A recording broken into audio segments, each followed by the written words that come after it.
Hello sir, mister Rakesh बोल रहे हैं। बोलिए बोलिए जी। सर, मैं पेटीएम से नीता बात कर रही हूँ। आपसे 2 मिनट बात हो सकती है? 2 मिनट क्या 10 मिनट बात कीजिए। आपने कुछ दिनों पहले पेटीएम इंस्टॉल किया है अपने फोन में? हाँ जी किया तो था। वो लोग बोल रहे थे ना कि मोदी जी ने पैसे इसी पे भेजने हैं, तो मैंने तभी किया था। ऐसा है कि मैं देख पा रही हूँ आपने रजिस्टर किया है बट केवाईसी नहीं हुआ है। अच्छा, ऐसा भी कुछ होता है क्या? आपको बताना चाहूंगी कि आपका ओटीपी और सारा रजिस्ट्रेशन प्रोसेस हम यहीं से करा सकते हैं अगर आप चाहे तो। हाँ कर दो कर दो। जी सर, तो मैं यहाँ से प्रोसेस इनिशिएट कर रही हूँ। आपके रजिस्टर्ड फोन नंबर पे कुछ ओटीपी आएगा, आपको मुझे बताना पड़ेगा वो। ओके, टू हुआ 1 मिनट मैं चेक करता हूँ। हाँ लिखिए ओटीपी लिखिए। जी 6678456। जी, थैंक यू सर। आपको बताना चाहूंगी कि आपका ओटीपी के थ्रू रजिस्ट्रेशन पूरा हो चुका है। अब आप पेटीएम की सर्विस यूज कर सकते हैं। 1 सेकंड, ये एक और मैसेज आया मेरे को। मेरे अकाउंट से 10,000 रुपए debit. Hello hello hello. Simple. Net banking, wallets, debit cards, credit cards and UPI. India में डिजिटल पेमेंट्स का इकोसिस्टम काफ़ी ग्रोथ में है। इसमें सबसे मेजर प्लेयर है यूपीआई। यूपीआई से पैसे लेन देन का काम काफ़ी आसान हो चुका है। ऑलमोस्ट 10 करोड़ से भी ज़्यादा लोग यूपीआई को यूज़ करते हैं। अगर हम सिर्फ मई 2020 की बात करें तो एक महीने में 123 करोड़ से भी ज़्यादा ट्रांजैक्शंस हुई और इन ट्रांजैक्शंस में 2,18,000 करोड़ से भी ज़्यादा पैसा इन्वॉल्व था। और ट्रेंड ये बता रहा है कि विद टाइम ये काफ़ी ज़्यादा बढ़ने वाला है। इन ट्रांजैक्शंस के साथ द नंबर ऑफ़ यूज़र्स जो यूपीआई को यूज़ करेंगे वो भी बढ़ेंगे। जब इतने सारे लोग और इतना सारा पैसा एक जगह इन्वॉल्व हो तो वहाँ सेफ्टी का सवाल आता ही है। इसलिए आज की वीडियो में हम बात करने वाले यूपीआई स्कैम्स और उनसे कैसे बचा जा सकता है इस बारे में। यूपीआई स्टार्ट हुआ था अप्रैल 2016 के अराउंड, बट डीमोनेटाइजेशन के बाद इसको काफ़ी पुश मिला। उसके बाद फ़ोनपे और गूगल जैसी कंपनीज ने इसको और ज़्यादा पुश किया अपने स्क्रैच कार्ड के थ्रू, जिन्होंने कैशबैक का वादा करके बेटर लक नेक्स्ट टाइम ही दिया है। बेसिकली यूपीआई या यूनिफाइड पेमेंट इंटरफेस काम करता है एक वर्चुअल पेमेंट एड्रेस के थ्रू। जैसे कि बैंक्स में अकाउंट नंबर हर किसी का आइडेंटिटी होता है, वैसे ही वीपीए हर बंदे को यूपीआई इकोसिस्टम में पहचानता है। ये वीपीए लिंक्ड होता है तुम्हारे बैंक अकाउंट के साथ थ्रू योर मोबाइल नंबर। उसके अलावा हर वीपीए को प्रोटेक्ट करता है एक 4 डिजिट या 6 डिजिट का पिन, जो कि यूज़र खुद सेलेक्ट करता है। इस वजह से यूपीआई को काफ़ी सिक्योर माना जाता है, क्योंकि उसके काम करने के लिए VPA plus phone number plus pin तीनों चीज़ें होना ज़रूरी हैं। बट क्या सच में यूपीआई सिक्योर है? मुझे कहीं भी एक्चुअल फिगर्स तो नहीं मिले, बट एक एस्टिमेट के हिसाब से around 1/3 of the total UPI customers के साथ कभी ना कभी किसी तरीके का स्कैम हुआ है। एंड रिसेंट कंडीशंस में these fraud have only increased. Scammers के पास डिफरेंट टेक्निक्स है जिससे वो कस्टमर को बेवकूफ़ बना सकते हैं। तो सबसे पहले हमें ये समझना ज़रूरी है कि किस किस अलग अलग तरीके से स्कैमर्स हमें बेवकूफ़ बनाने की कोशिश करते हैं। फिशिंग का नाम फिशिंग से पड़ा है, जिसका बेसिक मतलब है कि मछली पकड़ने के लिए थोड़ा लालच या बेट डालना ज़रूरी है। इस केस में स्कैम करने वाला आपको कोई भी लालच दे सकता है, लॉटरी का, कैशबैक का, प्राइज़ मनी का।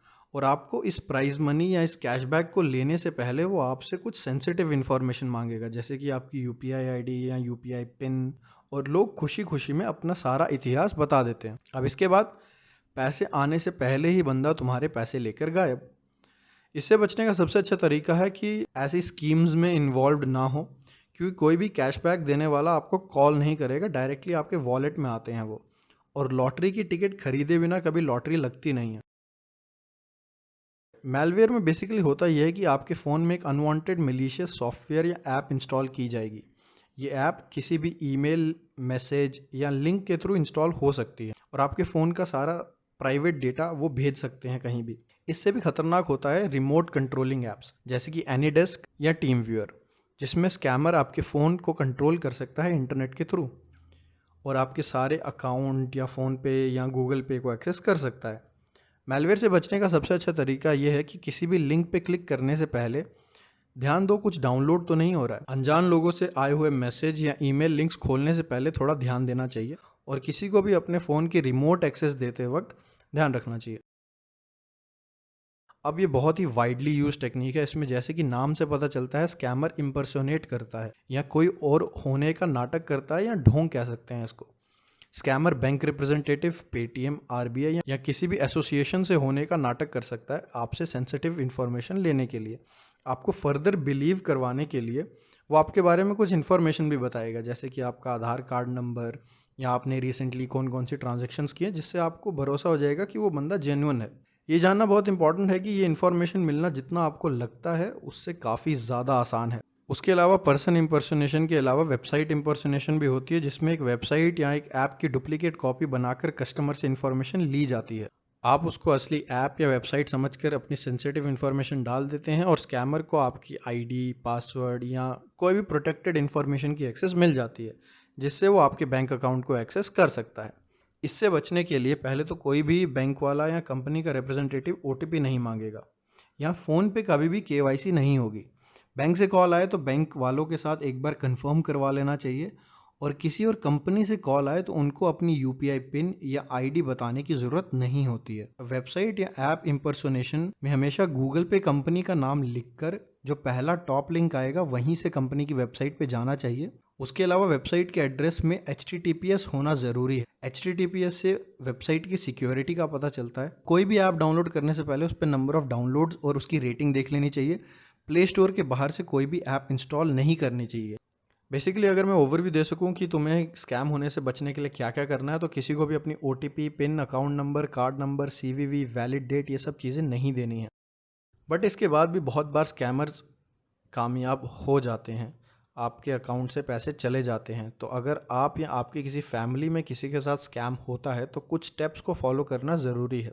तो सबसे पहले अकाउंट से पैसे गायब होते ही जैसे आपको पता लगता है कि अकाउंट से पैसे चले गए हैं, अपने बैंक और जिस भी कंपनी की ऐप के थ्रू ऐसा हुआ है, दोनों को इन्फॉर्म करना सबसे ज़्यादा ज़रूरी है, ताकि वो अपने एंड पे नेसेसरी स्टेप्स ले सकें। उसके बाद अगर UPI ट्रांजैक्शन के थ्रू पैसे गए हैं तो उसका एक स्क्रीनशॉट ले लो, ट्रांजैक्शन नंबर और जिस UPI ID पे पैसे गए हैं उसका एक रिकॉर्ड रख लो। अपने नियरेस्ट पुलिस स्टेशन और साइबर सेल तक इसकी कंप्लेंट करें, उनको पूरी इन्फॉर्मेशन दें। उसके बाद तुम RBI की एक वेबसाइट है स्पेसिफिकली इन कंप्लेंट्स के लिए, उस पर जाके अपनी कंप्लेंट रजिस्टर करवा सकते हो। ये सब करने के बाद भी ये श्योरिटी देना कि तुम्हारे पैसे तुम्हें वापस मिल जाएंगे वो काफ़ी ही मुश्किल है, क्योंकि वो काफ़ी सारी चीज़ों पे डिपेंड करता है। इसलिए इस सबसे बचने के लिए जितनी अलर्टनेस, जितना अटेंशन, जितना प्रिकॉशन तुम ले सको उतना बेटर है। अपनी प्राइवेट इन्फॉर्मेशन को अपने प्राइवेट पार्ट्स की तरह छुपा कर रखो। पर चलते चलते हमेशा की तरह आपसे एक बार फिर गुजारिश करूंगा, चैन से सोना है तो अब जाग जाओ। आई होप तुम्हें ये वीडियो इन्फोटेनमेंट लगी हो। मचाए शोर, ये चोर चोर चोर मचाए शोर।